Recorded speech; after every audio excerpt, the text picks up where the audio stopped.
Ladies and gentlemen, from La Casa de los Lobos, the pit, here at the University of New Mexico, let's get ready to rumble!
Oh, I bungled that.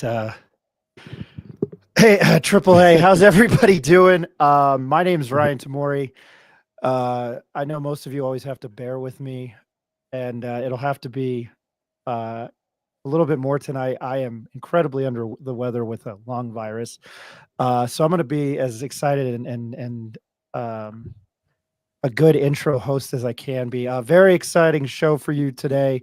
I'll get to the panel. Obviously, we have to talk about the elephant in the room with the Mountain West Conference, at least a share.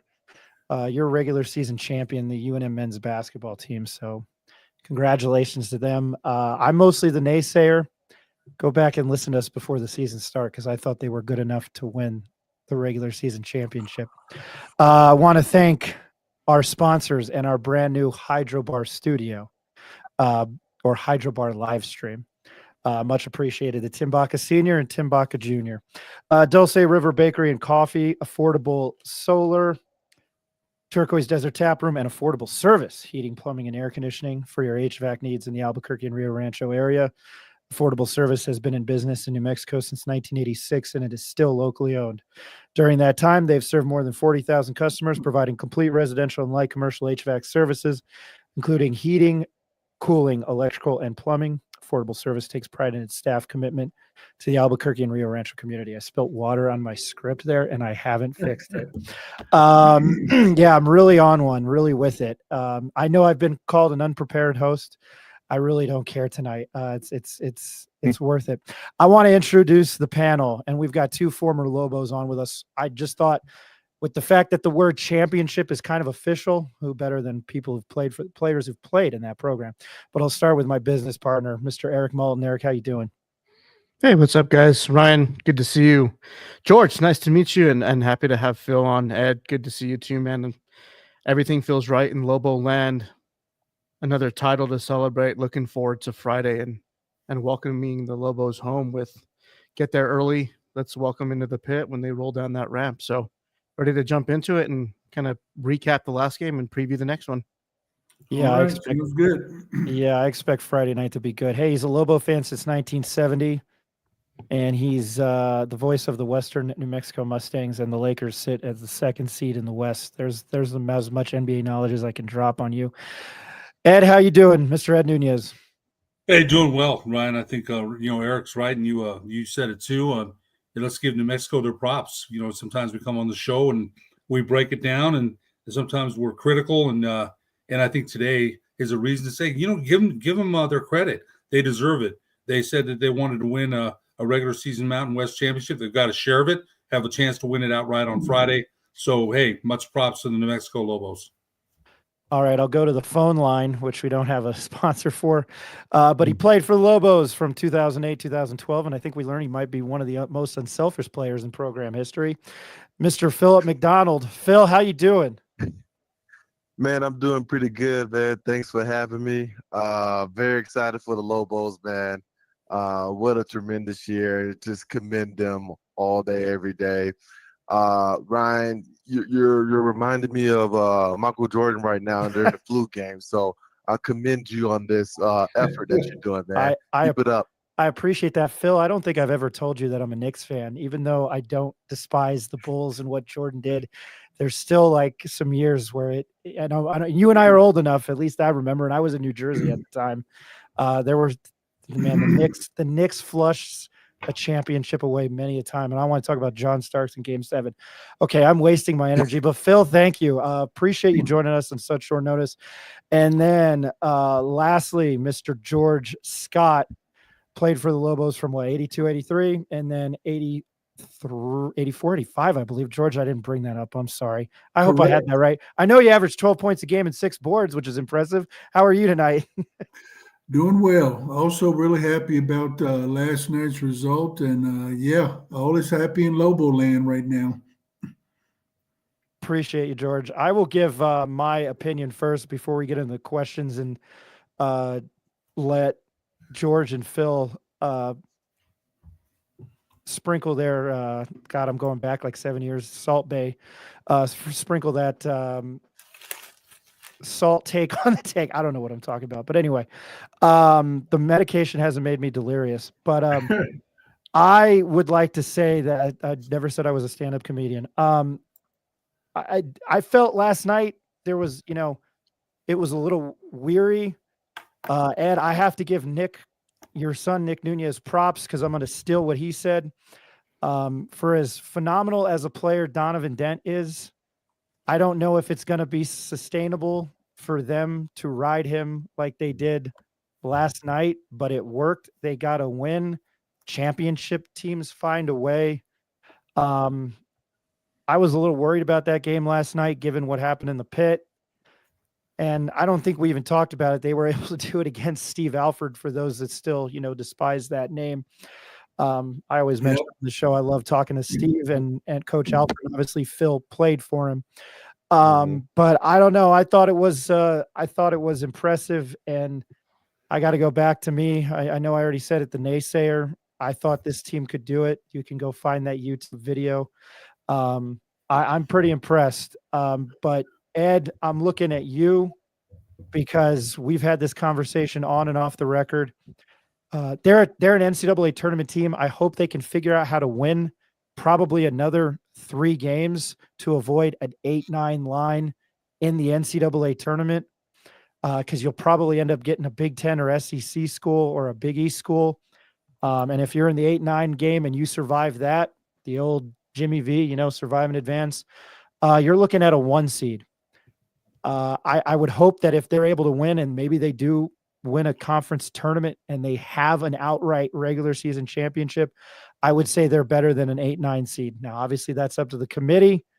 But I think, lo and behold, I've said it. I don't care about Mountain West championships. We're all alumni of this school, 2 people that have played. I don't care about Mountain West Conference titles anymore. I would like to see a UNM program in the field of 68 advance to the second weekend and maybe play on Saturday and Sunday. I think they are it just needs to get done. Ed, I'm going to start with you because in that coherent rambling, we're all now dumber, to quote Billy Madison. Just your thoughts. You made a good point. We said it was going to be a tough game against Nevada last night, and Nevada missed some big free throws. Sanders, front end of 2 1-on-1s down the stretch that made New Mexico's job a little bit easier. Amzil drives me nuts because he'll hit a 3 and then he'll miss 3 totally, hit the side of the backboard, make 1. He made a big 3, and so did True. True only shot 1 of 9 last night, 1 of 7, 1 of 9. He didn't play well, but he made a big 3. They made but I think going back to Donovan Dent, 33 and 7, able to get in gaps. They couldn't stop them. My son's point is good because can they sustain that? Nelly again, and we'll ask George about that. 9 points, 15 rebounds, again under double figures. Kind of struggled a little bit, and there was a couple of passes that were right in his hands that he just dropped. Donovan Dent is a pinpoint passer. Sometimes he'll drive and hit you. He made some great passes, including the one to Washington in the left corner last night. And sometimes Nelly has reverted kind of back to last year with his hands not being so good. So, but again, I think it's a reason. Coach Pitino said this after the game. Nevada, they're going to get their best shot from Nevada. They did. You saw Craig Neal on the bench hitting the chair when they missed free throws. He was very upset about that. If they make some free throws down the stretch, who knows what happens? New Mexico made the plays that they needed to, and let's give them credit. They're on the cusp of a Mountain West championship here. 24-6 and 14-3 or 15-3 in the conference. They deserve it. They've deserved it. We've gotten on their case when they haven't played well, and it wasn't a great game. Another guy that's been struggling lately is Borovichinen. He makes those great shot fakes. God, he gives you head and shoulders. Guys are flying by. Great fundamentals on those shot fakes. He just hasn't shot well. And I think my son made a point about that. Go to the rim. Go to the rim and try to score points there. But I think Appelhans hit a three in the first half. We never saw him in the second half. Davidson played well for them, 15. Sanders played well in the first half. And they played well enough down the stretch that make it a little bit nervous. Nolan hit some big free throws down the stretch. But I think overall, to your point, Ryan, the season, you said that you mentioned you thought New Mexico had their pick, third in the conference. They're the regular season, have a chance to win it outright on Friday. I think they will. So I think there's reason to celebrate and reason to give them props. And a lot of times, sometimes I'm overly critical. We haven't seen a regular season Mountain West Conference championship since 2013. So let's give New Mexico their flowers after last night. George, your thoughts, and then I'll go to Phil and Eric. Well, I thought Ed did a good job of encompassing everything. I was just really, really I'll just do a broader overview of the season. I'm just pleasantly shocked that we have played as well as we have this year, considering we lost Jalen, we lost Jamal, and we lost JT. I honestly was not expecting us to do this well. And the fact that we are doing better than last year's team at this point in time just blows my mind because, again, we lost 3 out of 5 starters. Those guys were all conference, and I am just, again, blown away that we've won or at least have a share of the regular season title going into Friday night and going into the Mountain West tournament next week. This has been just amazing, surprising, unprecedented. And I think Coach Pitino has done an amazing job plugging in holes that those 3 guys left once they exited the program. Phil, I want your thoughts. Yes. Hey, y'all doing a tremendous job over there. And way to break down the game for me. I really appreciate that, George. You hit a spot on about the able to replace bodies and able to move forward. So, what I think, kind of the expectations. What am I thought? Right, I'm thinking. We just submitted ourselves with the Mountain West Conference Championship, which we haven't done in so long. Quite frankly, almost by the time when I was playing, that's the last time we did it. So that's a huge that's a huge accomplishment in itself. Now here goes the situation on the other side. We're not hitting shots. We're not necessarily playing the best ball offensively as we could. But the positive thing is we're playing tremendous defense. We have True Washington always guarding their tough guards. He is every game. He is out there. He's putting his body out there. Now, on the flip side of that, it's hard to play offensively when you're giving your all effort-wise on defense. So that's going to be a balance for him for the rest of the season. And also that Donovan Dent, he is playing tremendous basketball right now. He is scoring, he's elusive. He's a hard, tough guy to guard, right? Rightfully so. He's doing his thing out there. But everyone else, right? We need guys to hit shots from the outside corner. We need guys to produce offensively. Right? We need to get Nelly back on board again, which I'm pretty sure that he will. So once we get all those things figured out, we're going to be in a really good situation. Now we got the Mountain West Conference tournament coming up as a projected number 1 seed. I believe we have a chance to run into the 4 and 5 seed, which is, correct me if I'm wrong, Boise State and San Diego State. Those guys are playing for desperation. They're trying to get into the big dance, So I'm kind of curious of how's our attitude going to be like. Are we going to want to win the outright champion of the tournament, or are we going to back up? And or are we going to position ourselves well enough? Or are we going to be in a better seeding in the NCAA tournament, just like what Ryan said? So all those things come in play now. You got a few more games left, and it's going to get real tight and real sticky. Teams going to be playing desperation ball. Some teams are going to be playing loose and not worried about anything, and they already got themselves submitted in the NCAA tournament. Now it's time to figure out what team are we going to be. Are we going to be a team that's happy to be there, or we're going to be a team that's trying to advance? And I think that's what Lobo fans are hoping, is a team that they can advance in the March Madness tournament. I appreciate that, Phil. Well done. By the way, Donovan Dent, we didn't mention this, 33 points, 7 assists, 12 of 18 from the field. He hit 2 of his 3 threes. And most importantly, Ed, I didn't wear the hat last night for Nevada. He was 7 of 9 from the free throw line. Eric, I didn't mean to go to you last. I just wanted to be courteous to our basketball players. No. Your thoughts? Well, no, you're good. I actually appreciate everyone's responses. And these are kind of the best podcast live streams that I like. You kind of get everyone's individual take on it. I think you guys all make really good and strong points. Overall, though, like last night, it was not one of the Lobos' most efficient games.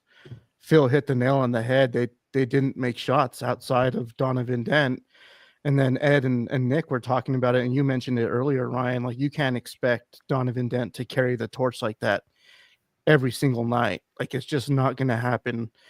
Into the tournament, the Mountain West tournament, and then into the big dance, these teams are going to be keyed on Donovan Dent and eliminating him, taking him out. So these other guys, like you look at Nolan, you look at Philly B, you look at Amzil, other guys got to step up and hit shots. And we all know that they're very capable of doing that. But it's the consistency part, right? Who's going to show up? I think last night it was a little bit more balance on the scoring outside of Donovan Dent. But some key highlights on the season.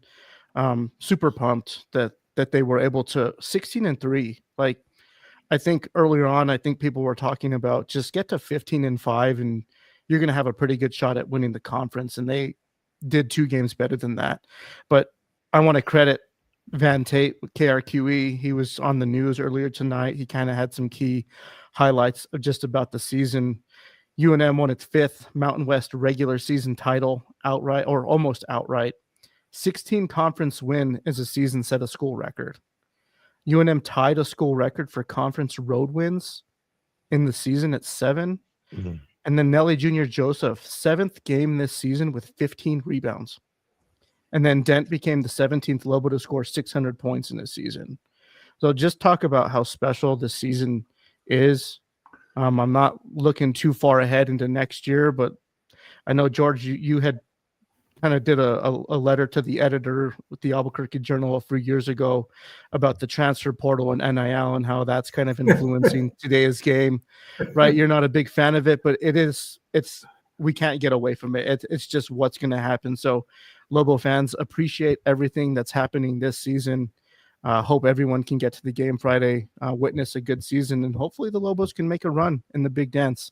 I think that's the one thing that we're really holding on to as fans is let's make a run. Let's get to the Sweet 16. Let's get that monkey off our back. So Phil, I know that you guys had high hopes of getting that far, and it's tough to do, man. Mm-hmm. It's tough. You're playing at a neutral site. You don't know. Like some teams just bring their A game, and you could be off that night, and it's one chance, right? So enjoy it while you can. And I know I'll be there Friday night. Looking forward to it. I just want to take a look at some of my favorite people. Jerry Palm is always on with Jeff Symbiot and JJ Buck on the opening drive. I had the pleasure of having him on my show and my podcast. Not going to bug him now. He has in the South an 8-9 matchup between Illinois and New Mexico, again on that 8-9 line. At that point, I don't think it matters who the 8 or 9 seed is. Hypothetically, if UNM were to win that game in advance, I would say there's a 99.9% chance that they get Auburn. And if you haven't watched Auburn play, Johnny Broom and the guy with the 3, he's got 2 last names, and then the other guard, Kelly, they play now. They got beat by UNM, but it's like, what do they have to play for? Eric, you'll love this stat. Auburn, in the 24 years of Ken Palm being around, Auburn is the top-rated offense with the best efficiency since he's been doing that, this Auburn team. So again, that's hypothetical. Joe Lenardi has, he's part of my fart squad, Fart Collins, Tyson Degenfart, Joe Lafarty. He has them as an 8-9. They would play BYU. BYU nearly went into Ames last night and beat them. I don't know. Iowa State doesn't look like they did. They haven't been right since they lost to Arizona like a month ago. I just see that 8-9 matchup and it just scares me. So I would think maybe winning probably the conference tournament and having the outright title both might bump you up to a 7 or 6 seed. I don't know that. Mm-hmm. I'm sure the committee looks at them and hates like they did back in 2014 where they gave them a 10 seed or a 7 seed after being a 3 seed. So the year before. I think I'll throw to this question and Phil, you played in an NCAA tournament. I mean, how hard is it? And I know Eric mentioned, the neutral site and it's a different feeling, but I'll probably ask you this again if you come on with us in a week or two. But what is it like playing in the NCAA tournament? Yeah, so it's different. I would tell you that because you get used to you get comfortable, right? You get comfortable with the home games. You get comfortable with this time zone. You don't really travel too much on this side of the region, right? We're not UCLA right now. We're not USC that's traveling the East Coast time zone. So it's a little strange from that standpoint. But overall, it's what it comes down is what type of matchup you have, what your assignment is, and then also what's strange about it is that just like what Mike Tyson said, what's that famous quote? Everybody has a plan till you get punched in the mouth. Dude, right? That's my favorite. That's my favorite saying. Everybody's got a plan till you get punched in the mouth. Exactly. Like everybody comes with a plan. Everybody does. Even the other team comes with a plan. Then all of a sudden you get somebody that come out of nowhere. He start hitting shots and start doing things that you're not accustomed to seeing. It's like, hold on, I didn't see this on video. I didn't see this. I don't have time to watch the ACC in fully, right? You're just open to these new ideas. And also it's a great environment. I mean, it's different because you have the spotlight's on you. The pressure is on.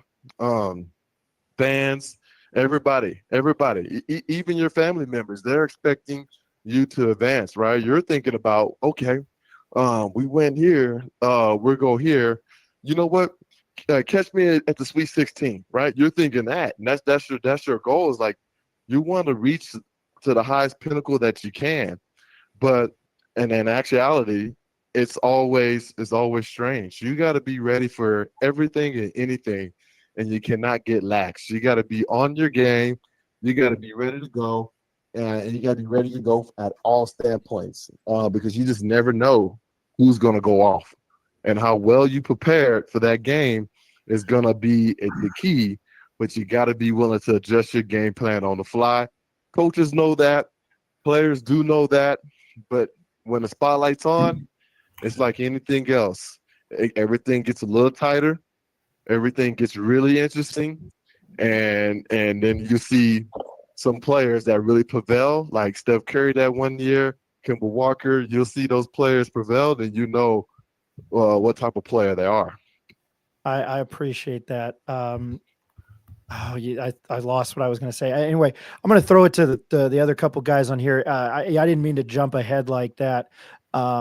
I know what I was going to say. Did any of you know where I'm the only SOB on this show that probably knew where St. Peter's was, because I used to take the train by it in Jersey City. So when I saw they beat Kentucky, I was like, holy moly. And then I put money on them to beat Purdue. So bless them. Do any of you have any other thoughts? And George, I took NMSU to beat UConn that year too in the first round. So it just, that's the best probably gambling advice. Really? Yeah, because I suck. Do you guys have, Ed, going back to last night, any other deep thoughts on last night before we look ahead maybe to UNLV? I think, like we said, Donovan Denton, you mentioned he had 34 against UNLV. 34-2 against UNLV last time New Mexico beat UNLV 75-73. So BJ Thomas, I don't think is available for the Rebels. So I look for Dent to have Anelli last time 22-18 against UNLV. So I think Phil makes a good point because he's played in the tournament. That's why they call it March Madness. You never know. That happened to the Lobos. We had Marvin Johnson on. That happened to the Lobos in 77, 78. Cal State Fullerton, they get that one guy, Kevin Heenan, with the goggles, kills New Mexico, and New Mexico's a big favorite. So those things happen in the tournament, and I think Phil's right about that. That comes down to a lot of coaching, a lot of adjustments, game plans, and what Phil said too, adjust on the fly, because somebody, all of a sudden, a guy that you didn't expect starts getting hot, and you had him scouted for one thing, and then he does another. So that's why they call it March Madness. So I got to say this, though. I don't think New Mexico has a lot of respect with the committee. They got a 3-1 season, as you mentioned, Ryan. Then, they laid an egg against Harvard. That was the year that Charles Barkley predicted New Mexico for the Final Four. And then the next year they get a 10. They don't. The conference doesn't get respect. New Mexico doesn't get respect. The only ones that can change that are New Mexico. They're by winning some games, by Ryan, you mentioned the matchups, potential matchups that they're putting out. There's really not much you can do about it except win in advance, as you mentioned, Coach Valvano, win in advance. That's all you can worry about. Some of those matchups will not favor UNM, that's for sure. But hopefully, they get a good seed. They win the tournament next week, and again, gives the conference a little bit more respect. Because I tell you, I don't think the committee has much respect for the conference or for UNM. I'm not trying to backtrack or go off subject, but sticking on that, I think why San Diego State gets love again. They were in the Sweet 16 last year, 2023 national runner-up. They've been in the Sweet 16 in 2014 and 2011. You mentioned Kemba Walker, Phil. I could not believe that they beat that San Diego State team. But they've been in the tournament 2010. They've been in the appearances in the tournament since like the Steve Fisher era really began. I know he took over in 99, 2010, 2011, 2012, 2013, 2014, 2015, 2018. Probably would have been in 2020, 2021, 2022, 2023, 24. Not to mention they've advanced. I think the committee looks at that. I'm not trying to be full-blown conspiracy theory, but I think that's why San Diego State's getting love. But by the way, they did lose to UNLV last night. George, I'll start here. Unless, Eric, do you have anything else? I do, but go ahead and finish your thought, and I'll start passing around some questions for both George and Phil. I think it's just going to be generic. How does UNM improve, and how do they play Friday night? Because they know what they're walking into, because it could be a coronation. Yeah. First thing is I'm a little concerned about Nelly going forward. He seems to have lost a little of his confidence offensively.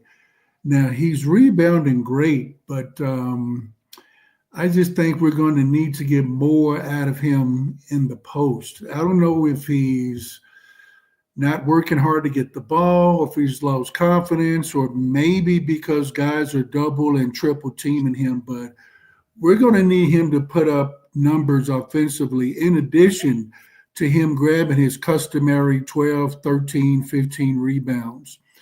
Regarding Friday, like you said, Ryan, I think Friday is going to be a coordination. I think we're going to be loose. We're going to be relaxed because the pressure's off.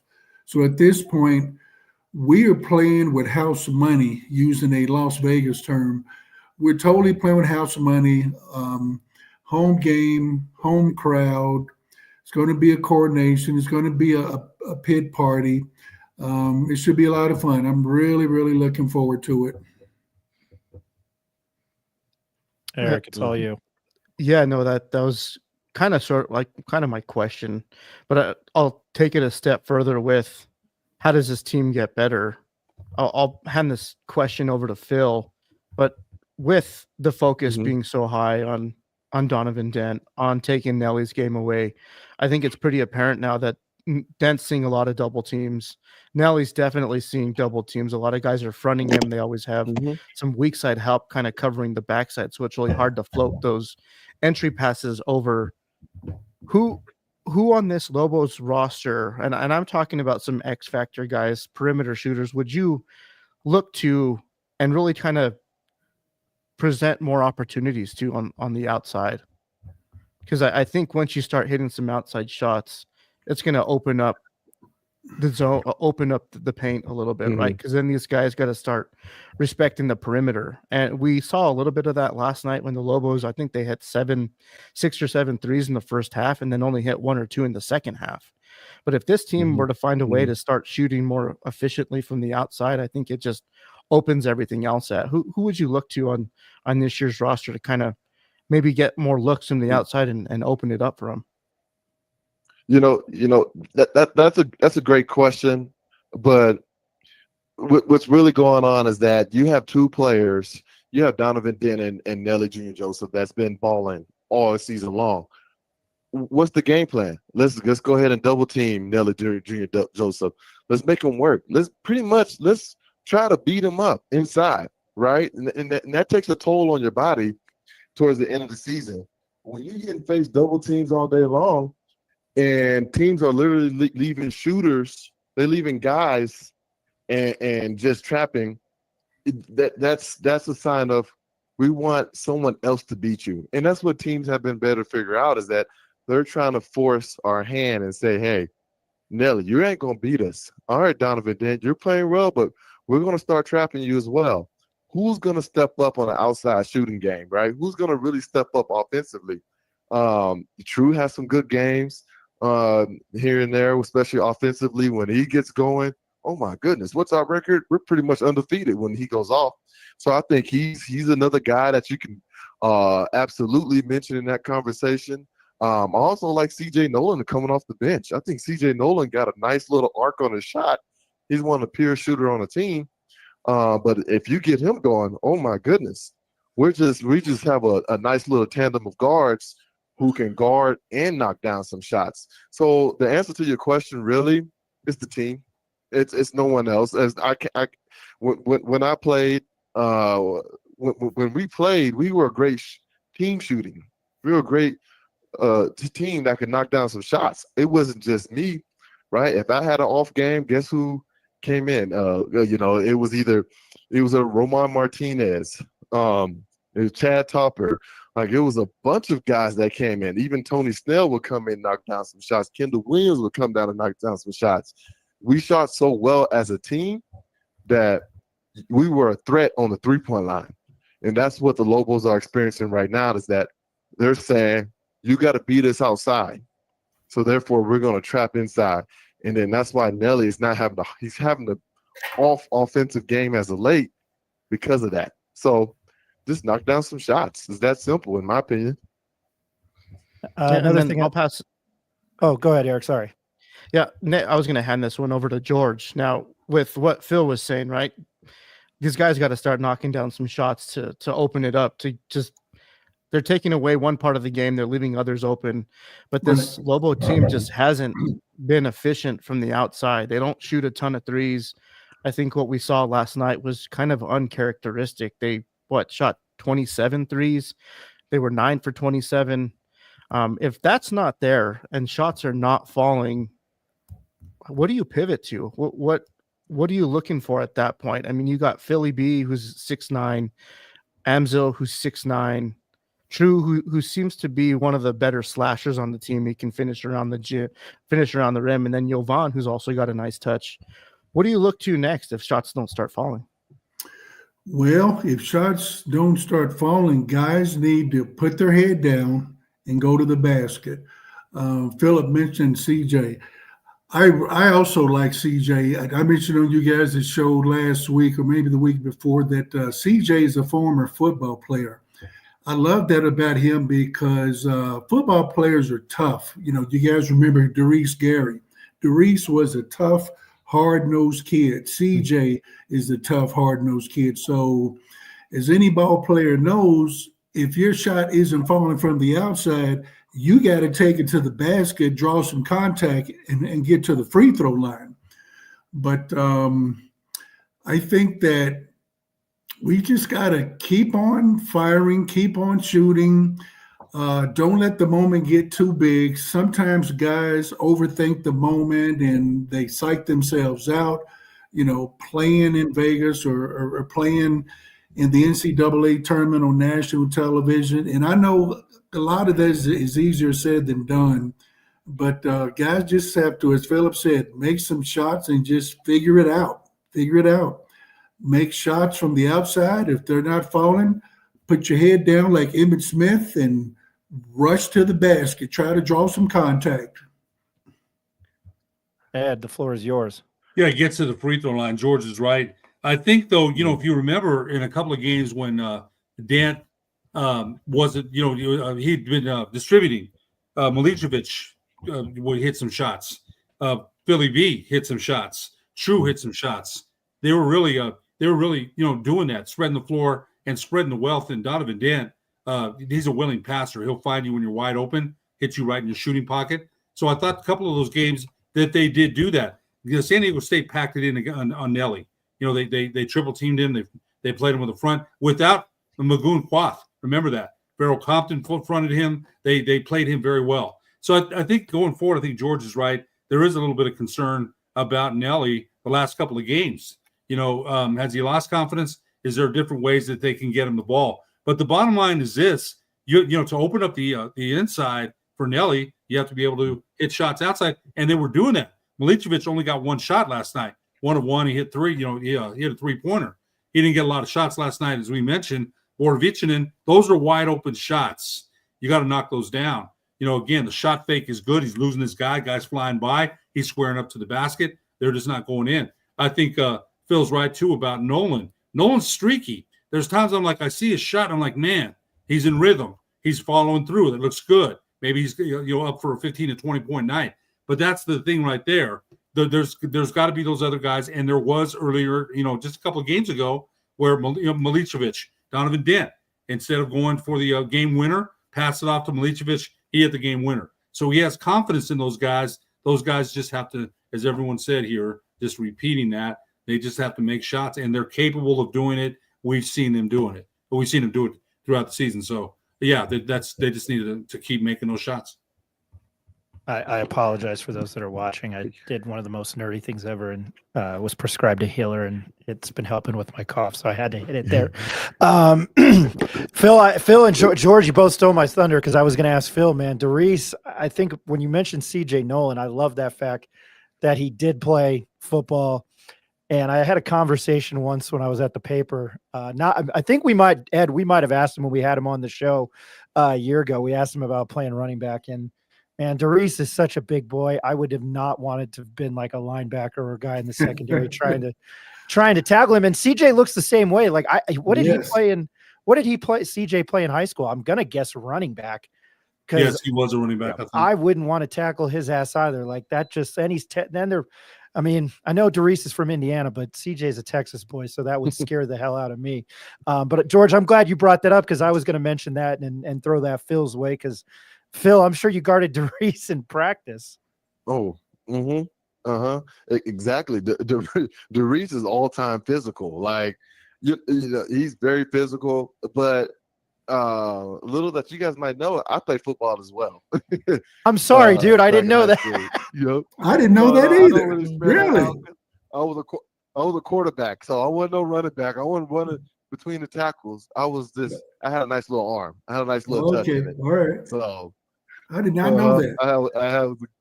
I was a pretty good football player. So, but kind of piggyback on you guys' point on what the Lobos can do, I was thinking to myself, it's like, yeah, shooting is one, but also stick to your game, play faster, create turnovers, make the game chaotic, and I think that's what we really thrive on. I went to a game a couple weeks back, home game. I'm over here seeing True Washington picking pockets of I forgot that team. I think it was Boise State.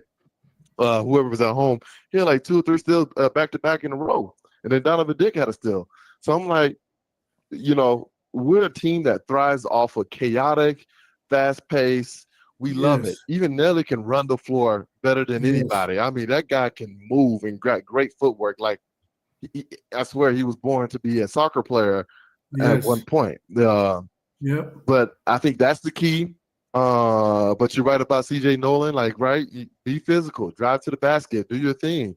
But at the end of the day, if we play much faster, if we really spread the floor, guess who gets comfortable?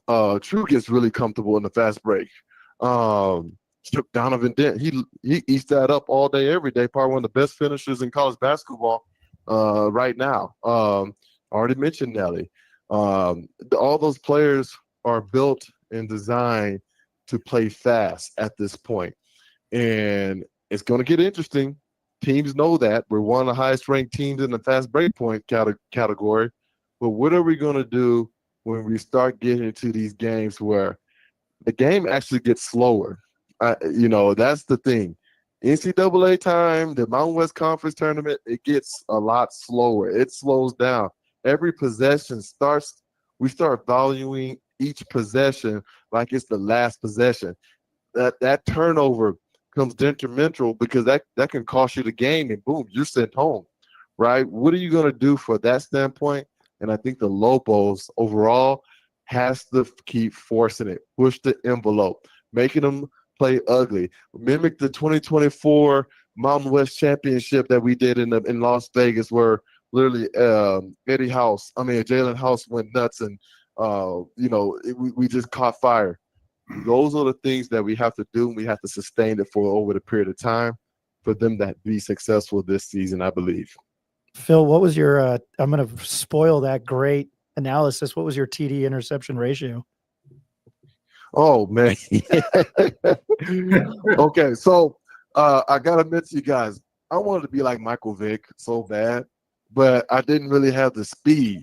So I would do like a 3-step drop back. If you ain't open in 3 seconds, I ain't throwing you the ball. I'm taking off because I'm Michael Vick out there. You know what I mean? And plus, my high school wide receivers were, I had to get on them a couple of times. Let's just say that. But yeah, that was my thought. I was the Michael Vick during that era. At least I tried to be. But then I got recruited, and I was like, I don't think Alfred want to see me get hurt, so I better hang it up. I don't mean to keep harping on you, Phil, but you had a good segue there. I don't know how much of you watched of this Nevada team. I've always praised Coach Alford. Obviously, you played for him. I think, they lost Keenan Blackshear and Jared Lucas, Nick Davidson. Mm-hmm. Rick, Jacob, and I had the pleasure of talking to him in Vegas. Nick Davidson and Trey Coleman were awesome. Nick Davidson kind of had a pretty good sense of humor. He's a Cali kid, and then he went to Mater Dei, so he graduated with Bryce Young, so he dropped that knowledge with us, and that is pretty cool. So, random fun fact. And before we go to move on to UNLV, unless everybody else has another, we've been a little bit all over the place, but with watching Nevada, have you ever seen an Alford team like that? I don't know. You guys always, from what I remember, were pretty disciplined, defensive. I could be wrong, but I didn't expect Nevada to struggle. Not that us media members know anything, but the preseason poll was Boise State, UNM, and then Nevada. Can you kind of break down maybe what you saw? And then obviously I know, you played for Coach Craig Neal. and probably love the guy. He was if you caught it last night, he was very frustrated after another missed free throw. Had you seen, is this what you expected out of this Nevada team? Or I don't know if you can break it down what you saw, because it just doesn't seem like a Steve Alford coach team to me. Yeah, well, first of all, they lost a lot of great scorers from last year. So my expectation of them wasn't incredibly high. They had a lot of gaps and holes to fill. Now, they did a good job with Sanders, picking him up and able to put him in a spotlight and become a scorer. But, you know, I can kind of sympathize. I mean, I understand the struggles. You can't knock down your free throws. I mean, you're going to make the game really tough for yourself. When he was slamming on that chair, it gave me just memories of the time I played. You know, I mean, those guys were tough. They expect a lot out of you. They recruited you for a particular reason, especially if you're a shooter. They expect you to make shots. So to answer your question is, I did kind of expect them to be where they at now, right? Offensively, they lost too much. They're not a quick and fast team, but they're a very big team. Alfred loves size. He likes guys that's hard to just go through. He harpers on toughness. That's his thing. It's all about toughness. So they're gonna guard really well, but offensively, that's their problem as well. They don't have that Lucas anymore.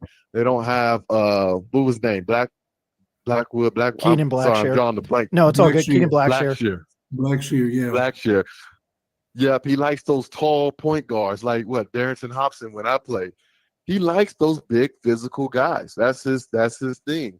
And he knows how to coach them, and they usually can overachieve and usually perform pretty well and win a lot of games. But in this case, I don't think it quite worked out.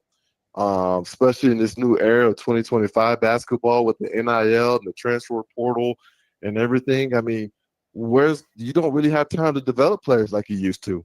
When I came in, it was already pretty much a done deal as far as staying there all 4 years. Now the guys are saying, hey, I got a better deal, got a better offer. So it's hard to put a team like that. And that's what makes this run incredible for the Lobos, is that he had to deal with some challenges, but we had players that played from last year that was pretty pivotal in our success. Hey, Phil, staying on the topic of Nevada and Kobe Sanders, just wanted to rattle this off real quick, but the 3 games prior to playing UNM, I don't remember exactly who they played, but Kobe Sanders went for 30, 27, and then 30 again. So almost 3 straight games at 30 points. And then last night only had 15. I mean, 15 is still a pretty productive game, but from a guy like you said, like Alfred and Neil, kind of demand a lot from, and for a team like Nevada to thrive on his productivity. Can you talk about UNM's defense a little bit, how they were able to lock in? I think they're halfway through the second half.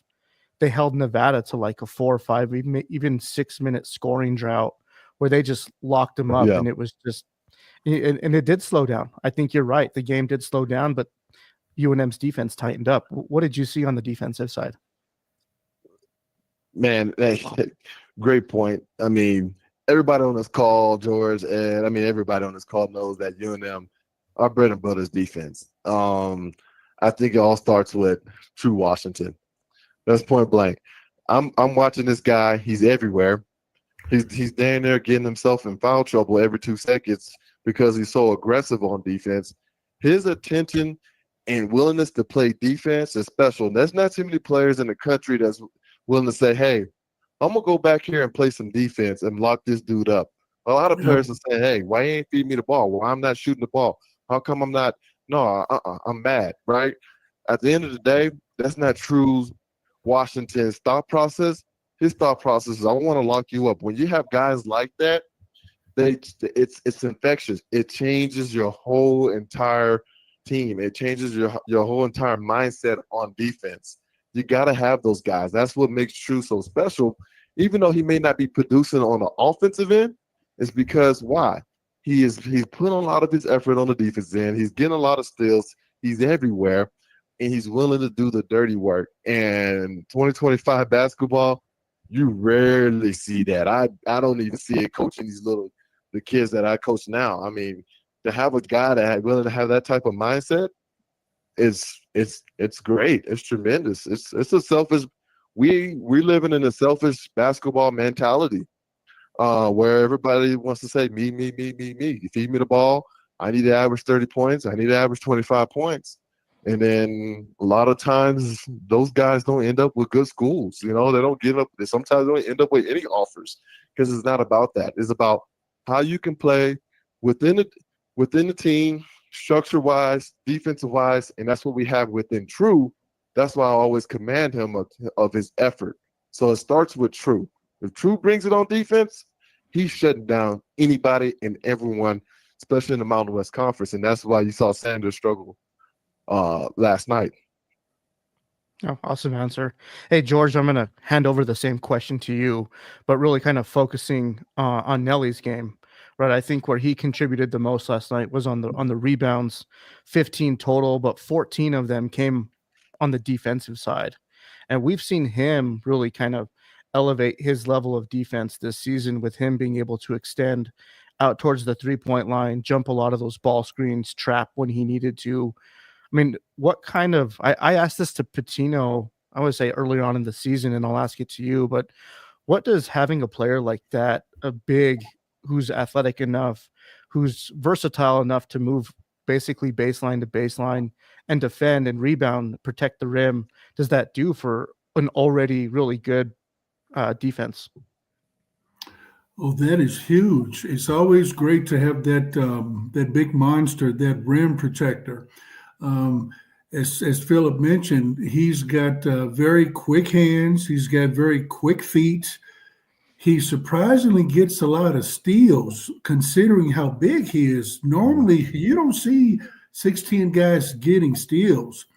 But I really like his quickness. And I also agree that at some point he had to have played soccer just because he is so quick considering how big he is. But as I said earlier, he's got to figure it out offensively. You know, he's doing fine defensively. He's blocking shots. He's getting a lot of rebounds. But we're going to need him to be that double-double machine he was when he won back-to-back Conference Player of the Week.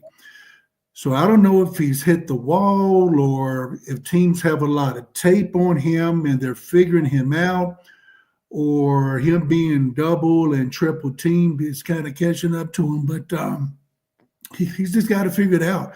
We're going to definitely need him because he is a huge asset. 6'10", 240, quick hands, quick feet.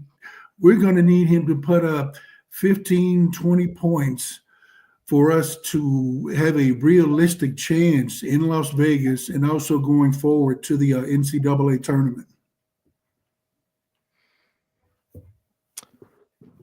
What are you guys looking forward to Friday night? I expected, I think, bigger and better things out of UNLV. You know, we talked to Robert Wally Jr.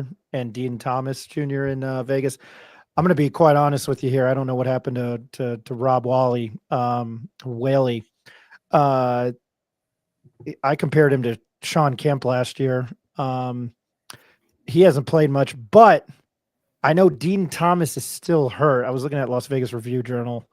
I don't know if he's going to be playing Friday night, but I wanted to throw this out there.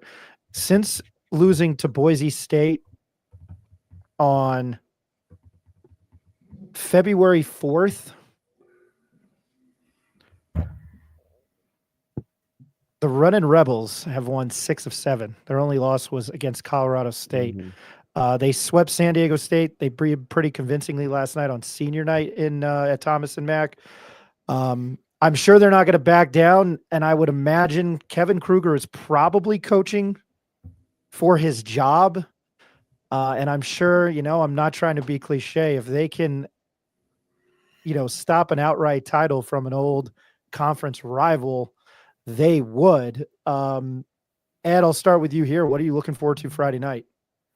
You know what? I think New Mexico's in a good place. They celebrate. They showed the celebration in the locker room for the regular season title, at least the share of it. they can win it outright tomorrow. I think they've got, like they mentioned this, every press conference we've been at, Donovan Dent or Nelly Jr. Joseph has said that's our goal. And I think that they stayed locked in. They had a couple of faux pas with back-to-back losses to Boise State and San Diego State. I think they're going to take care of business tomorrow. They beat, it was a close game last time in Las Vegas. Nelly did have, I mentioned, had a big game against them, 22-18. Dent, 34 points and 2 assists. True Washington with 9 points. Las Vegas, UNLV beating San Diego State, 74-67. Rishwain, that one good shooter of theirs, at 26. So they're going to have to get out on him. That guy can shoot. And I'll tell you one thing, New Mexico, I thought lucked out a little bit. He had some open looks last time. He just missed them. But you know what? Again, those things happen. New Mexico won some close games, lost some close games. So I think they're in a good place. I expect them to win tomorrow by 7 to 10 points. Phil, your thoughts. What do you look forward to out of the UNLV game on Friday night? Oh, it's me. Sorry about Yeah, that. that's okay. Yeah, I'm I'm looking forward to a dominating performance. Right. I want those guys to really just say, "Hey, we're here. We're going to win this this Mountain West Conference outright. Lobo basketball is back." Right. That's what I want them to do. Now, just like what Ed said, man, they've been shooting the mess out of that ball lately. I'm watching them against San Diego State last night. I'm like, where did this team come from? They're playing really well without Thomas. So I'm expecting them, truthfully, to shoot the ball well. But like I said earlier, we've been playing some good defense as well. So I'm kind of curious what's the greater of the two? If the Lobos are going to step up defensively, or we're going to continue this run and stop the three-point line and make sure we get a hands-on shooter? Or are they going to prevail? Are they going to try to I don't think they can do anything for their standings. If they could, it'd be one spot. But in that similar fashion, like, I'm looking for Lobos to really submit themselves and say, "Hey, we're back. We're back in action. Watch out, guys. Here we come. We're the king of the crop in the Mountain West." Why? Because New Mexico Lobos basketball does not get respect. I don't care what it is. We just don't. We have to damn near go undefeated to get a good seeding, and unfortunately, that's just what it is. And we just got to be dominant from here on out. George, over to you. What are you looking forward to on Friday night? And I'm going to gather you're going to be there. I will be there by hook or by crook. I don't have a ticket yet, but I'll be there somehow, some way. But anyway, as Ed mentioned earlier, I think that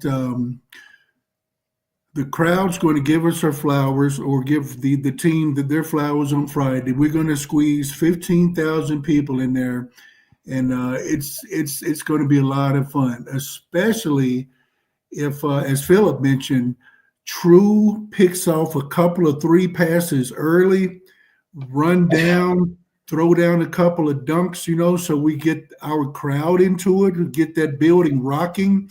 Once that building's rocking, UNLV, Utah State, San Diego State, no one has a chance against us. So the key is getting our crowd involved, because after that, no team is going to stand a chance with us. So I'm really looking forward to it. It's going to be a lot of fun. Eric, before I give my non-basketball IQ opinion of Friday night, you go ahead. Yeah, no, I want it to be a Lobo party. I want the Lobos to get, I wouldn't say they're off track, but just back on track on both sides, right? Offensive side, I want them to start knocking down shots. They're fun to watch when they get out and run. They're creating havoc on the defensive side. They're creating steals, points off of turnovers. And I agree with George. Get that crowd back into it. Let's celebrate. Let's go after an outright season title and head into the Mountain West tournament on a high note, because these guys got to get some of that confidence back. I want to see Nelly be dominant again. I want to see Donovan get his flowers. And then I want to see some of these other guys get a chance to get their confidence up and going too, especially guys who Amzil was out a couple games with his foot injury. Like to see him knock down a few shots. Jovan, and even get Applehans going too. Nolan's going to be on senior night. He's had a really good season. I don't think a lot of people anticipated him having as large of a role as he is coming in off the bench. But I just want to see these guys roll out there, turn it into a pit party, and let's head into the Mountain West tournament on a high note. I think UNLV's been pretty sneaky. They exactly haven't beaten, the best of the best in the conference. I think, San Diego State is what they are. I think Dutcher will get that well-oiled machine probably back next year. It was Air Force Fresno. They beat Wyoming, Air Force Fresno, lost in Vegas to Colorado State, beat San Jose State, Nevada, and then San Diego State. I don't know if they know what they're walking into. Again, they're probably going to be with a drunk monkey with a knife backed into a corner.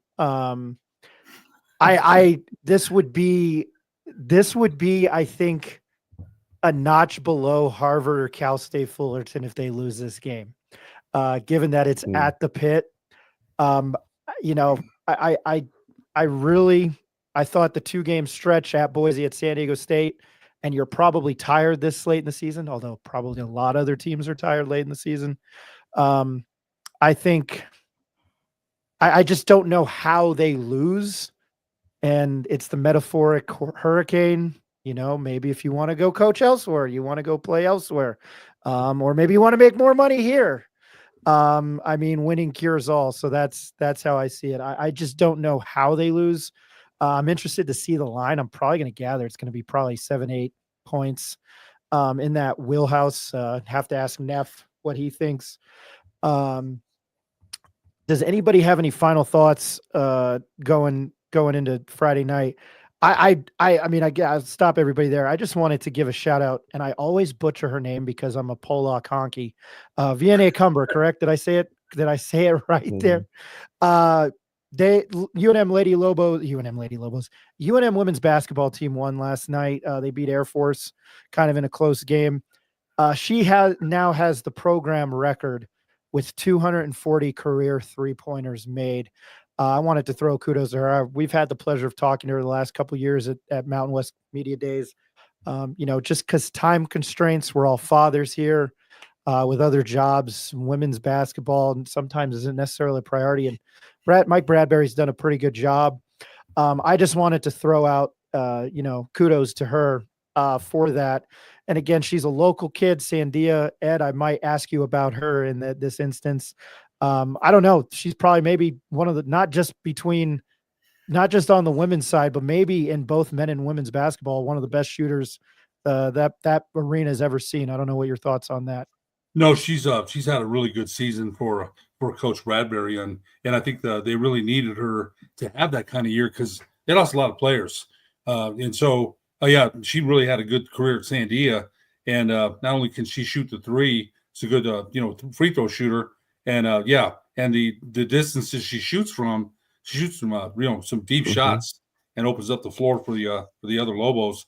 So she's had a great career here at New Mexico, and I know Coach Bradbury was happy she didn't transfer because there was a lot of girls that transferred out after last year, and she stayed and has had a good season. I went to the women's game against Utah State 2 Saturdays ago before I turned into the crib keeper, and they were down late, and she hit 3 threes in the fourth quarter, and she hit one almost from the logo. I know she's doing her best Steph Curry impression. I'd probably rather see her elbow somebody like Charles Oakley, but she's a fine shooter. I'll give her that. Kind of coming up here on an hour.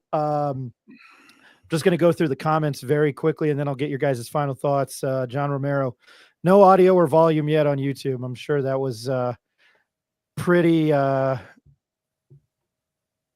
don't know. I'm sure that was on your end. Brandon Ortega. Brandon, appreciate you watching us. You nailed it, Ryan. She told me it was just like to say VNA. I'll have to remember that, even though she's leaving, like the MTV VMAs, Video Music Awards. That's going to do it. Ooh, John, don't say that. Okay. That sounded like a song lyric. Sorry. I used to sing Whitney Houston karaoke, and I had a lot of alcohol in me. No, I probably sound worse right now talking than I did singing karaoke. All right. Sorry to be a Debbie Downer, John Romero. but might be Coach Patino's last game in the pit. Lobo Ronnie. Where did Lobo Ronnie go? John, don't say that. You'll have those fans at your doorstep pretty soon. Troy, buddy of mine, Troy Rivas, thanks for watching. I'm going to go here. Defense to offense in the second half has been superb. Truce and of menace out there. I mean, there was that stretch run in the second half that was where UNM was dominating the second half. Oh, my goodness. I hope I pronounced this right. Kino Kiene. Damn, I bet Mike Loxley could have used Phillip as a two-sport athlete back in the day, LOL. John Romelo, no one can give Dan a brief rest, in my opinion. And here we go. This one's for you, Troy. Amzil has to step up when he gains confidence and catches fire. He's a great scorer, especially for being a fifth-year guy. I'd like for him to take more of a leadership role and demand the ball more. I'll go to Brandon. I agree with George that Nelly has lost some touch offensively. He has good finishing inside early in the season, but has struggled in the last few weeks. And then lastly, I saw the comment. Where did it go? It said, here it is. My buddy Lobo Ronnie Chavez. Nelly needs to go to the football field and get on the jugs machine and learn how to catch some fastballs. Somebody had said that he looked like he had hands of made out of cinder blocks. So yeah, I don't know. Maybe you can replace Devontae Adams with the Jets. Any final thoughts, George? I'll start with you. Okay. It's been again, pleasantly surprising season. Considering we lost 3 starters, I did not expect us to be in this position on, what is today, March 5th. So it's been a great ride. Hopefully we're just getting started. Looking forward to Friday night. Looking forward to Las Vegas next week. I've already got my reservations for Vegas, and I'm looking forward to the NCAA tournament. Appreciate that. I was originally supposed to go to Vegas. I canceled today with whatever the hell that is that I have. A little bit bummed about that, but it was I don't want to say a personal choice, but a health choice. Phil, to you, any final thoughts? And I'm going to say it before and after. Phil, McDonald, George Scott, thank you guys for joining us tonight. Much, much appreciated. My pleasure. Thanks for having me. My pleasure as well. Not a problem. A few thoughts for me. That one comment where the guy asked me that could have used me. You know, that's Michael Loxley did ask. Just to let you guys know. In a joking manner. No, he really did. He really? Yeah, he did ask in a joking manner. It was like, you can be my tight end. And I looked at him crazy. I'm like, man, shoot, Alfred would kill me.